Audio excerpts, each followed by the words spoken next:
Hey everybody, Jason Sherman here. In today's episode of Zero to CEO, I speak to an acceptor of challenges, Britt Gottschalk. Yeah, thanks for having me, Jason. And today we're going to talk about how being a multidimensional leader is a strength and not a weakness.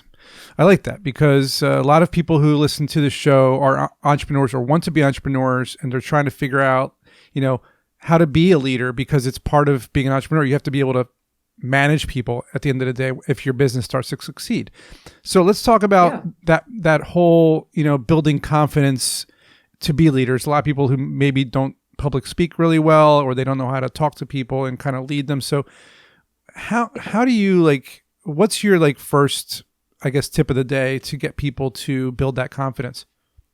Don't fall victim to the Dunning-Kruger effect.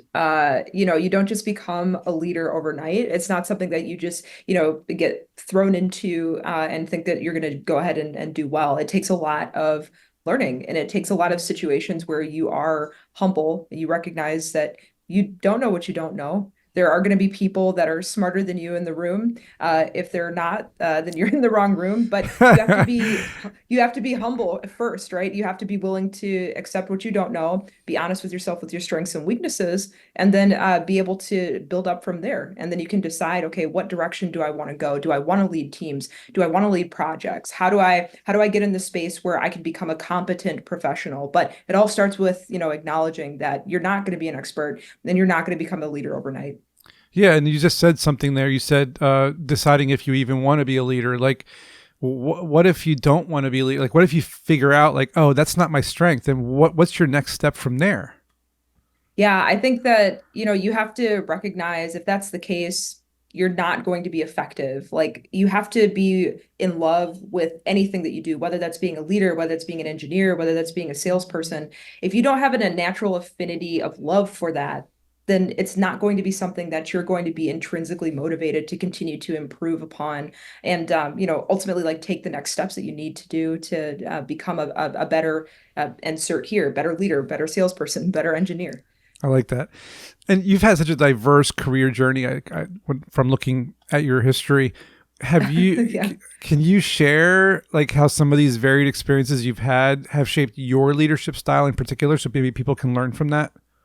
Yeah. So I do refer to myself as a Jill of all trades. I've worked in almost every industry there is. I had my first job at age 15. I'm from Milwaukee, Wisconsin. And so I was Nice. at Wauwatosa City Hall, and I was stuffing envelopes for HVAC permits, right? So I went from that to, working in aquatics. I was a lifeguard. I was a swim instructor. I became a manual laborer at Veolia Water in Milwaukee, and learned the true value of a dollar and why I should continue going to college and graduate. And from there, I really got more academically minded. So I went to school for psychology. I've always loved people. I'm a big people person, social butterfly.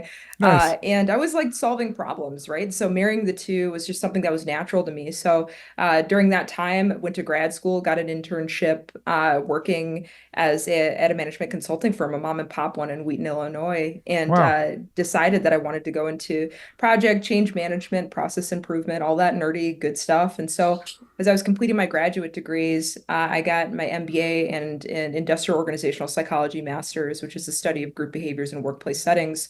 That's where all of that diverse knowledge really came into play for me, because it was you're working with so many different people, working with so many different types of teams, and it's not just one way to solve a problem. You've got to work with your frontline, your middle management, your executive teams, and they've all got to be able to have this kind of synergy where they are creating a productive environment and How do overall a you, culturally healthy one. Yeah. let's actually talk about that. So how do you create harmony among people, but at the same time you're also developing structured processes for people to follow, right? Because it's a balance. You're talking about the psychology of it, but then you're also talking about the leadership aspect, and there has to be a way to balance it too. And not everyone has 14,000 MBAs or worked in 17,000 fields like you did. So most people coming into this are not going to have any of this, and they're going to try to learn from you. So how can they balance the harmony and also the structured processes?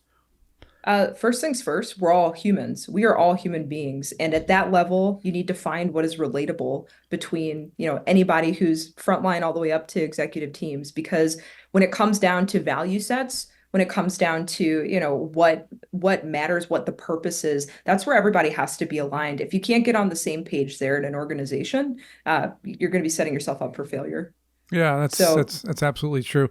And I think there's also, you mentioned a lot. At least I saw on your website and from your bios and stuff, that fear is often as seen as a barrier. I always look at fear as like more like excitement and like, I guess, energy and like, to me yeah, it gets me kind of nervous a little bit and like excited. But have you used it as a tool for developing a growth mindset? If so, how did you do that? definitely. I mean, it comes from that, what I was saying before, that humility piece of you don't know what you don't know. But in order to start to learn, you have to throw yourself into environments that you're not the expert. Hmm. So you're coming in, and you might be, I remember, like, one of my first jobs, well, my actual first job as a real consultant out of grad school. And I was scared as hell. I was like, oh my gosh, okay, I don't know what to do. I've got the degrees, but very limited real world experience. Right. And I was coming in there acknowledging that, and I learned from so many incredible people that had been in the industry for 20 plus years. And in doing that, letting the fear kind of take over and recognizing I didn't know what I didn't know. I didn't have a chip on my shoulder. I felt I was a lot more prepared to learn from others, take feedback, understand from people that have been there before, right? How do I do this thing? And so that's where it really started. And so yeah, You know, be scared but do it anyway, right? yeah, no, definitely. You have to jump in the water, so to speak. And, you mentioned, listening to people who were smarter than you or more experienced than you. But I've had some experiences in the past where some of the things that people told me that I should do, or like, you really have to do this or you really have to do that. And it's like all these different people telling me different things. Some of it wasn't really staying true to my values, right? Some of it was more like, it sounded like they were telling me to be someone else.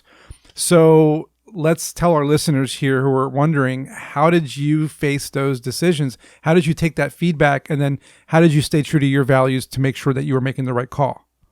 Yeah, through all of that, you get to see from those experts, right? You get to see the different perspectives, what value sets that they align with. And realistically, nobody's going to know what your purpose is, what your value, what your drivers are, except for you. So you can take in all of that feedback, be a sponge, understand the different ways that people operate, and then see what really jives with you. It's like, okay, so why am I here? I know that's a really big question for a lot of people, but it transcends not just, being alive, also, being in the workplace environment. It's like, why am I at this organization? Does it make sense to be here? Am I doing everything that I want to do?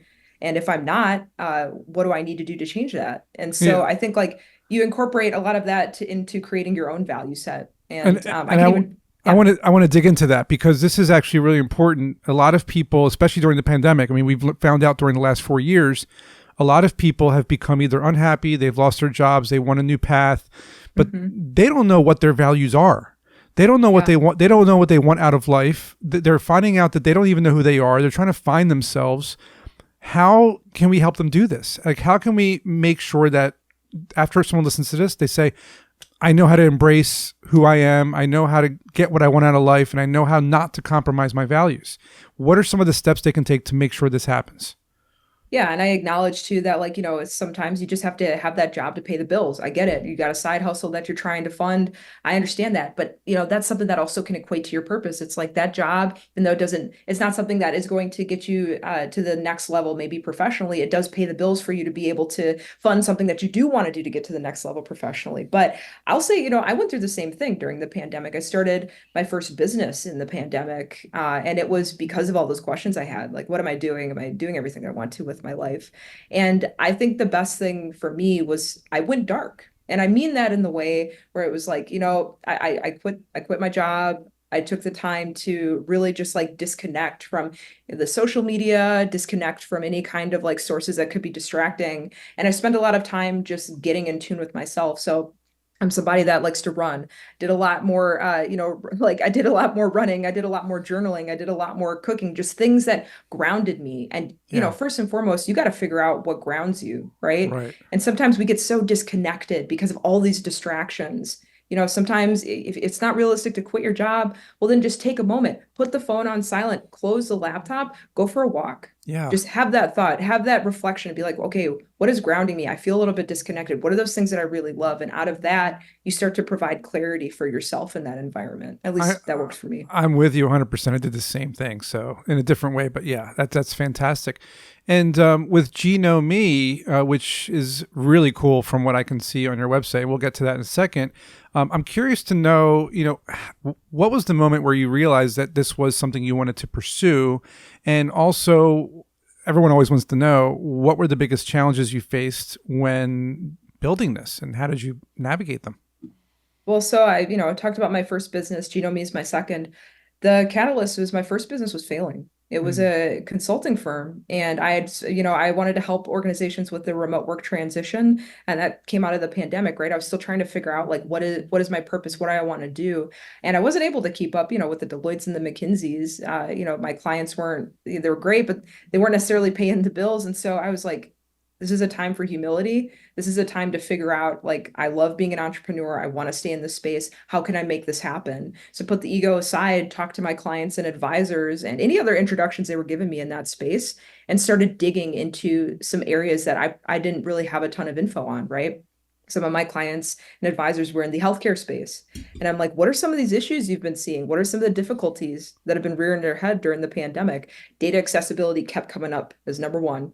And I think a lot of times, if you're not in the clinical research space, like you think these professionals have the best of everything. I mean, especially in the U.S., access to all types of data, access to all types of different experimental treatments, drug planning, whatever it might be. But that's not necessarily the case. All of that data comes from us in order to make treatments that are going to, make us better, help us live longer, all of that good stuff. And so as I was talking to some more of my client base, I was like, okay, well, maybe we got something here. How do we get people more involved and doing it in a way that's going to be incentivizing to maybe help with this data accessibility issue? So And safe, I would after, and safe, I would assume too. I keep oh, seeing data breaches, yes, privacy breaches, HIPAA yep, violations being thrown out. Even to me, I put my DNA out years ago. Now I'm hearing that my stuff got leaked or whatever. So I'm assuming you guys like yeah. really wanted to focus on that. Oh, absolutely. Like privacy, security, responsibility, and overall data ownership by the person who owns the data, which is, yourself, right? And Yeah. so the idea for Genome came over a lot of different iterations going back to the drawing board, but eventually decided on the model where, we wanted to empower people to take control and ownership and responsibility of their data. So their electronic medical records, genetic and genomic data, we would basically pair and secure in our platform. They'd be able to share it with research institutions that they would like, and then they'd get compensated for it. And so it's a pretty standard marketplace model, but it's anything but easy. It's making sure that we feel that we do have ownership over our data, especially over the most sensitive types, which I think in a lot of situations historically has been, abused by hospitals and Hmm. health systems. And as we wrap up, I want to zoom out for you to help everyone understand something, which is really important. You've been through a lot of stuff. You've had a lot of experiences. You had a failure and then a success. How do you see all of your experiences that you've had, going from grad schools to early jobs to later jobs to failures to successes, shape the future of your current company, Genome? How can you kind of tell us what they should do? Like what kinds of things they should try to remember from this to be successful like you are? Yeah, well, first and foremost, the humility. Don't have that chip on your shoulder. Put the ego aside. Second of all, if you might have a great idea, but that might not be a profitable idea. Find somebody who's going to buy whatever it is that you are selling. And if they're not buying it, ask the deep questions. Why? And if it's not the right thing, then you're going to have to pivot. If you want to stay an entrepreneur, the third thing that I'll say is don't don't necessarily jeopardize your values for something that you don't see a path forward with or an end goal to. Because I see so many people that, they'll say, okay, I'll just do this for a short period of time. And then they end up losing sight as to why they might have put their values aside. So just make sure you're constantly checking in with yourself to make sure that you're aligned with what you want to do in your life. And, overall, that'll equate to your happiness. I love that, and happiness is the most important piece for me as an entrepreneur for sure. Where can people find out more about what you guys do, and if they want to learn more about your company? Yeah, you can go to our website. It's yourgeno.me, or you can shoot me an email at britt yourgeno.me. I like that play on words, your genome, but yourgeno.me. All right, guys, yourgeno.me. Thanks, Britt. This was awesome. Hope you guys learned something, and we'll see you guys in the next episode.